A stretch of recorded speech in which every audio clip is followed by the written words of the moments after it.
नमस्कार तथा ख्रिस्टीय अभिवादन। जय मसीह। म Bhupendra Prasad Acharya. By divine inspiration Daniel and revelation part 121। ईश्वरीय प्रेरणाद्वारा दानियल र प्रकाश भाग 121। Book of revelation chapter 13। प्रकाशको पुस्तक अध्याय 13। प्रकाशको पुस्तक अध्याय 13 मा समुद्रबाट र पृथ्वीबाट निस्केका पशुहरूको विषयमा उल्लेख गरिएको छ। यस कार्यक्रमलाई नियमित रूपमा हेर्नुहुने सबैलाई स्वागत गर्दछु। यस कार्यक्रमलाई हेरेर टिक्का टिप्पणी गर्नुहुने सबैलाई हार्दिक धन्यवाद दिदछु। प्रभु येशू ख्रिस्ट चाँडै आउँदै हुनुहुन्छ। तयार हुनुहोस्, तयार हुनुहोस्, तयार हुनुहोस्।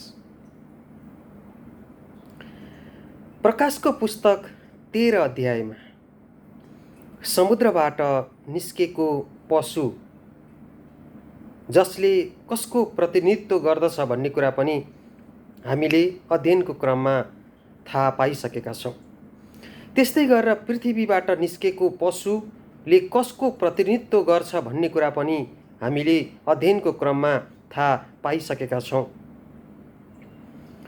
समुद्रबाट निस्केको पशुले पोपतन्त्रको प्रतिनिधित्व गर्छ भने पृथ्वीबाट निस्केको पशुले प्रोटेस्टेन्ट अमेरिकालाई प्रतिनिधित्व गरेको छ। आजको श्रृङ्खलामा पृथ्वीबाट निस्केको पशुको विषयमै अध्ययनलाई केन्द्रित गर्दैछु। अब यस वर्तमान संसारमा यस्तो घटनाहरू हुनेछन् जसको भविष्यवाणी अनुसार हामीले छिट्टै नै सामना गर्नुपर्नेछ।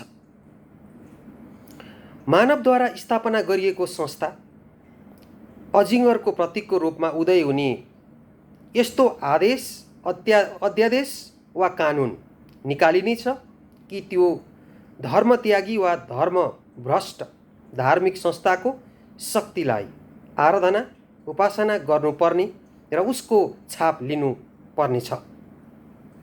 यदि कसैले उसको छाप लिँदैन र आराधना गर्दैन भने त्यस्ता व्यक्तिहरूलाई सबै किसिमका अधिकारबाट वञ्चित गरिनेछ। अब निकट भविष्यमा एक यस्तो विधान वा कानुन बनाइनेछ र त्यो कानुनको आदेशलाई पालना नगर्नेहरूलाई मृत्युदण्डको आदेश जारी गरी मृत्युदण्ड दिइनेछ। यस्तो प्रकारको कानुन लागू हुनुभन्दा केही समय अगाडि जीवित परमेश्वरले एक मुटु हल्लिने चेतावनीको सन्देश पठाउनुहुन्छ, किनभने उहाँले आफ्ना चुनिएका मानिसहरूलाई असाध्यै प्रेम गर्नुहुन्छ। हामीले त्यो मुटु हल्लिने चेतावनीको सन्देशले भरिएको प्रकाशको पुस्तक 14 अध्यायको 9 देखि 12 पदहरूमा पढ्न सक्छौँ र त्यहाँ धेरै कुराहरू उल्लेख गरिएको छ।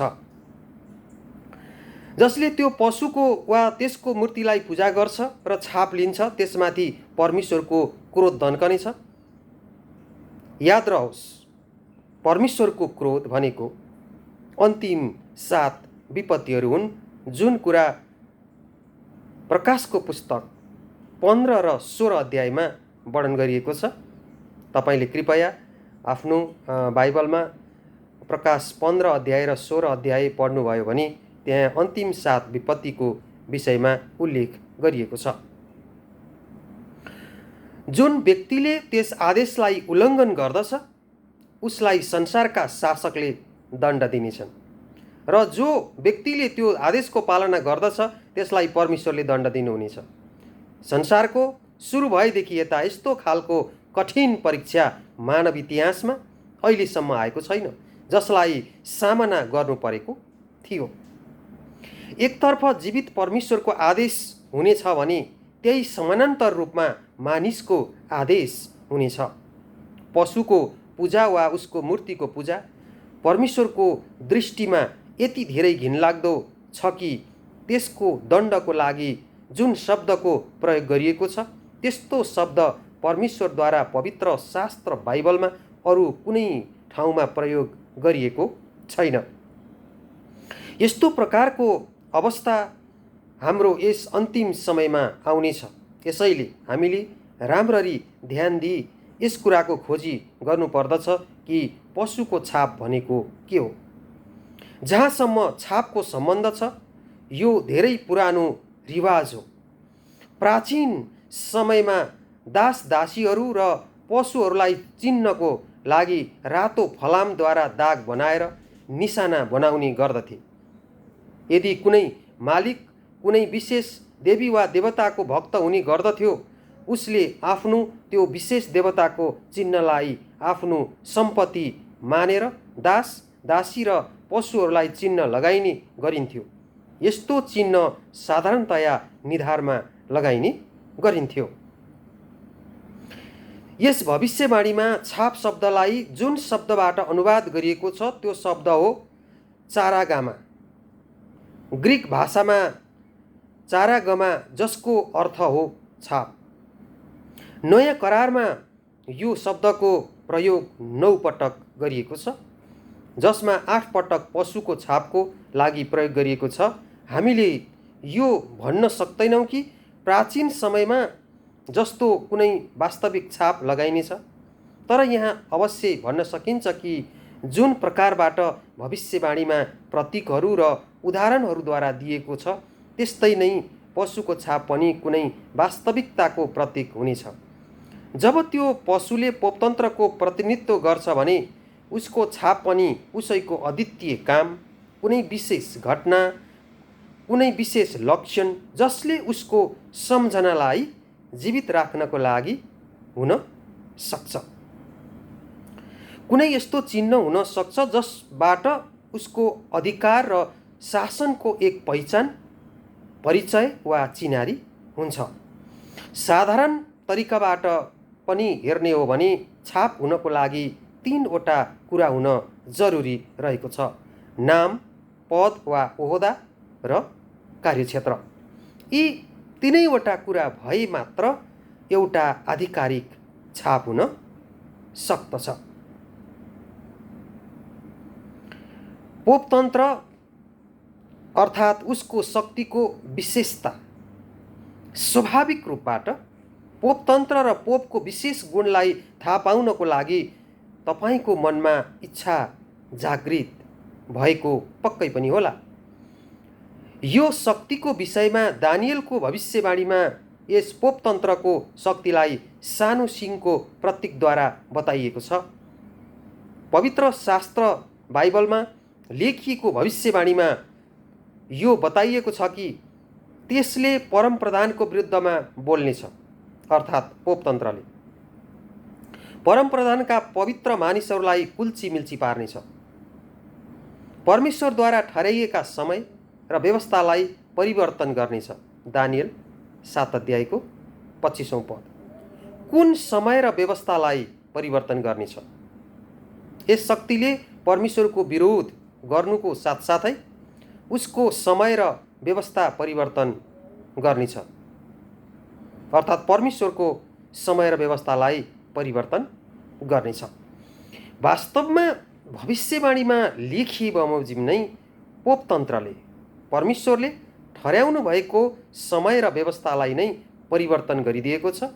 यो शक्तिले के परिवर्तन गरेको छ ती कुराहरू पछि अध्ययनको क्रममा हामीले थाहा पाउन सक्छौँ। पवित्र शास्त्र बाइबल दोस्रो थिस्सलुनिकी 2 अध्यायमा पोपतन्त्रको बारेमा लेखिएको छ। त्यो पापको मानिस जसले परमेश्वरको मन्दिरमा बसेर आफूले आफैलाई परमेश्वर घोषणा गर्नेछ, अर्थात् यस धरतीको ईश्वर भनेर दाबी गर्नेछ। यहाँ वर्णन गरिएको जुन शक्ति छ त्यो शक्ति पोपतन्त्र हो। यस संसारका मानिसहरूले उसलाई परमेश्वरको स्थानमा पोपलाई स्वीकार गर्नेछन्। पोपतान्त्रिक मण्डलीमा विभिन्न विधिविधानहरू स्थापना गरिएका छन्। पोपलाई परमेश्वरको स्थानमा स्वीकार गरेका छन्। एक पापी मानिस भएर कसरी ईश्वर हुन सक्छ? धर्मशास्त्रले स्पष्ट रूपमा बताएको छ कि कोही पनि मानिस धर्मी छैन। 3 o'clock 3 p.m. अध्यायको Battery 10औं पद। 63%. मानिस कोही पनि धर्मी छैन। यसको अर्थ मानिस कसरी ईश्वर बन्न सक्छ? एक पापी मानिसले कसरी अर्को पापी मानिसको पापलाई क्षमा दिन सक्छ, जुन कुरा परमेश्वरले मात्र गर्न सक्नुहुन्छ? पापी मानिस भएर परमेश्वरमा मात्र भएको अधिकार कसरी प्रयोग गर्न सक्छ? तर पोप महोदय र बिसपहरूले पाप क्षमा गर्ने दाबी गरेका छन्। उनले आफैलाई प्रभु येशूभन्दा माथि उचालेर राखेका छन्। भविष्यवाणीमा नै त्यो कुरा लेखिएको हुनाले भविष्यवाणी पुरा हुनलाई यी कुरा भएको हो। सर्वोच्चको विरुद्धमा बोल्नेछ। अब सर्वोच्चको विरुद्धमा बोल्नेछ भनेको अर्थ के हो? मानिस भएर ईश्वर हुँ भन्नु परमेश्वरको विरोध गर्नु। पोपलाई पोप प्रभु परमेश्वर भनेर आज मानिसहरूले स्वीकार गरेका छन्। के अब तपाईँ संसारले स्वीकार गरेको कुरालाई नै निरन्तरता दिन चाहनुहुन्छ वा परमेश्वरलाई? अब हाम्रो विवेकको स्वतन्त्रतालाई राम्ररी प्रयोग गर्ने बेला आएको छ।